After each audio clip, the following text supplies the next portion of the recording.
नमस्कार, मैं मोनिका राणा। यह है हिमाचल 365 और आप देख रहे हैं हिलक्वेस्ट न्यूज चैनल।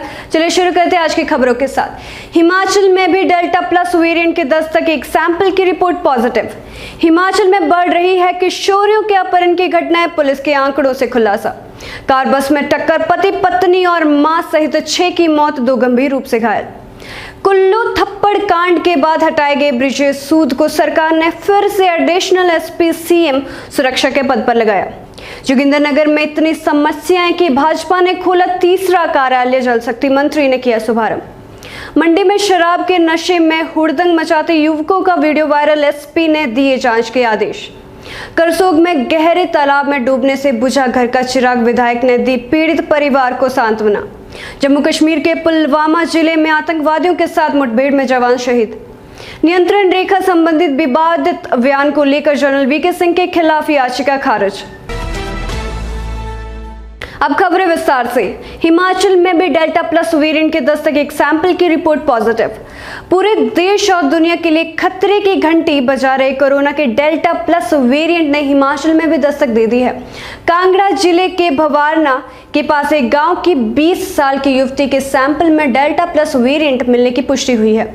जीनोम सीक्वेंसिंग के लिए दिल्ली भेजे गए सैंपल में इसकी पुष्टि हुई है। इसके बाद सरकार और स्वास्थ्य विभाग अलर्ट हो गया है। दिल्ली से अभी कई सैंपल्स की रिपोर्ट आनी बाकी है।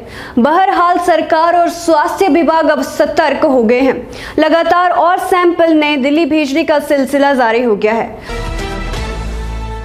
हिमाचल प्रदेश में बढ़ रही है किशोरियों के अपहरण की घटनाएं, पुलिस के आंकड़ों से खुलासा। हिमाचल प्रदेश में स्कूल जाने वाली बच्चियां बड़ी संख्या में अपहरण का शिकार हो रही हैं। ये हैरान करने वाली जानकारी पुलिस मुख्यालय की ओर से शिक्षा विभाग को भेजे गए आंकड़ों में सामने आई है। पुलिस मुख्यालय का दावा है कि पिछले 1 साल में कुल जितने अपहरण के मामले दर्ज हुए, उनमें से 75.26% में अपहरण होने वाली स्कूल जाने वाली किशोरियां थी।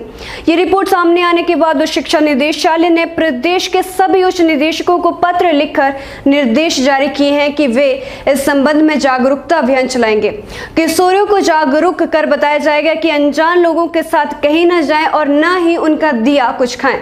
अभियान के संबंध में एक्शन टेकन रिपोर्ट भी उपलब्ध कराने को कहा गया है। बता दें, पुलिस मुख्यालय की ओर से एफआईआर के अध्ययन के बाद तैयार की गई एक रिपोर्ट के अनुसार पिछले 1 साल में अपहरण के 283 मामले दर्ज किए गए हैं, जिनमें 213 मामलों में स्कूल जाने वाली बच्चियां शिकार हुई हैं।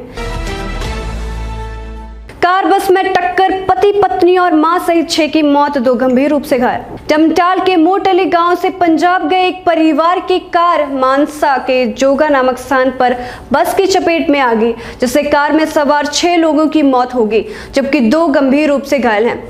मरने वालों में एक ही परिवार के पति पत्नी और मां भी शामिल हैं। प्राप्त जानकारी के अनुसार मोटली के तरसेम सिंह अपनी पत्नी पिंकी और मां भोली देवी के साथ अपने 2 वर्षीय बेटे को माथा टिकाने पंजाब के मानसा शहर के हरि के नाम जगह में गए थे। वहीं उन्होंने पंजाब निवासी अपने रिश्तेदारों के भी 4 सदस्यों को भी कार में बिठा लिया। माथा टेकने के बाद घर लौटते समय मानसा के गांव जोगा में कार एक निजी बस से टकरा गई। इस दर्दनाक हादसे में तरसेम सिंह, उनकी पत्नी पिंकी और मां भोली की मौत हो गई है। इसके अलावा तरसेम के अमृतसर में रहने वाले 3 अन्य रिश्तेदारों की भी मौत हो गई है। हादसे में रिश्तेदार की 11 वर्षीय लड़की और तरसेम सिंह का 2 वर्षीय बेटा ही बचे हैं, जिन्हें गंभीर हालत में अमृतसर के एक निजी अस्पताल में भर्ती करवाया गया है। जांच अधिकारी डीएसपी गुरमीत सिंह ने बताया कि दुर्घटना के बाद बस चालक बस को छोड़कर मौके से फरार हो गया है। आरोपी बस चालक के खिलाफ मामला दर्ज कर लिया गया है। कुल्लू थप्पड़ कांड के बाद हटाए गए ब्रिजेश सूद को सरकार ने फिर से एडिशनल एसपी सीएम सुरक्षा के पद पर लगाया। केंद्रीय मंत्री नितिन गडकरी के दौरे के दौरान पुलिस अफसरों में हुई मारपीट के बाद हटाए गए एडिशनल एसपी ब्रिजेश सूद को सरकार ने फिर से एडिशनल एसपी सीएम सुरक्षा के पद पर लगाया है। मुख्यमंत्री सुरक्षा का कार्यभार देख रहे पुनीत रघु को रिलीव कर दिया गया है। इस संबंध में मुख्य सचिव अनिल कुमार खाची ने आदेश जारी कर दिए हैं। गौरतलब है कि केंद्रीय मंत्री नितिन गडकरी के दौरे के दौरान 23 जून को मुख्यमंत्री के सामने पुलिस अफसरों में मारपीट हुई थी। सरकार ने 25 जून को जांच में मिले आरोपों के चलते सरकार ने एसपी कुल्लू रहे गौरव सिंह और पुलिस मुख्यालय ने मुख्यमंत्री के निजी सुरक्षा अधिकारी पीएसओ रहे एएसआई बलबंत सिंह को निलंबित कर दिया था। एडिशनल एसपी सीएम सुरक्षा ब्रिजेश सूद को एडिशनल एसपी मुख्यमंत्री सुरक्षा के पद से रिलीव कर पुलिस मुख्यालय से अटैच कर दिया था। जोगिंदरनगर में इतनी समस्याएं कि भाजपा ने खोला तीसरा कार्यालय, जल शक्ति मंत्री ने किया शुभारंभ। जोगिंदरनगर में वीरवार को भारतीय जनता पार्टी के तीसरे कार्यालय का शुभारंभ प्रदेश जल शक्ति मंत्री महेंद्र सिंह द्वारा किया गया। इससे पहले लोगों से मिलने के लिए भाजपा के वरिष्ठ नेता गुलाब सिंह ठाकुर का कार्यालय, दूसरा भाजपा का मंडलीय कार्यालय व आज विधायक प्रकाश राणा का कार्यालय खुल गया है। हैरत की बात यह है कि इन तीनों ही कार्यालयों में लोगों की समस्याओं को सुना जाता है। अब अंदाजा लगा सकते हैं कि जोगिंदरनगर की जनता की समस्याओं का अंबार कितना बड़ा है, जो तीन नेता अपने कार्यालयों में समस्याओं को सुनते हैं। उधर जोगिंदरनगर कांग्रेस के अध्यक्ष ने तो कहा कि 4 साल में बस अड्डा तो बना नहीं, पर विधायक का कार्यालय जरूर बस अड्डे में बन गया।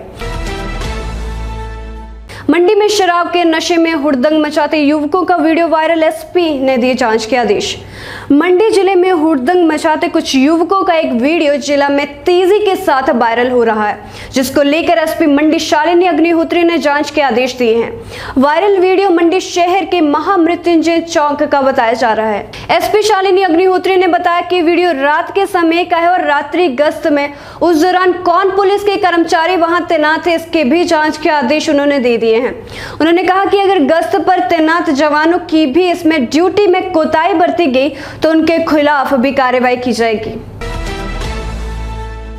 करसोग में गहरे तालाब में डूबने से बुझा घर का चिराग, विधायक ने दी पीड़ित परिवार को सांत्वना। उपमंडल करसोग की दूरदराज ग्राम पंचायत साहोट में बिना सुरक्षा फेंसिंग वाले गहरे तालाब में 12 वर्षीय नमन पुत्र चिरंजी लाल की मौत हो जाने वाली दुखद घटना में परिवार का इकलौता चिराग बुझ गया। शुक्रवार को शव के पोस्टमार्टम की प्रक्रिया अमल में लाई जा रही है। इस घटना की जानकारी मिलने के बाद स्थानीय विधायक हीरालाल नागरिक चिकित्सालय करसोग पहुंचे और पीड़ित परिवार को सांत्वना दी।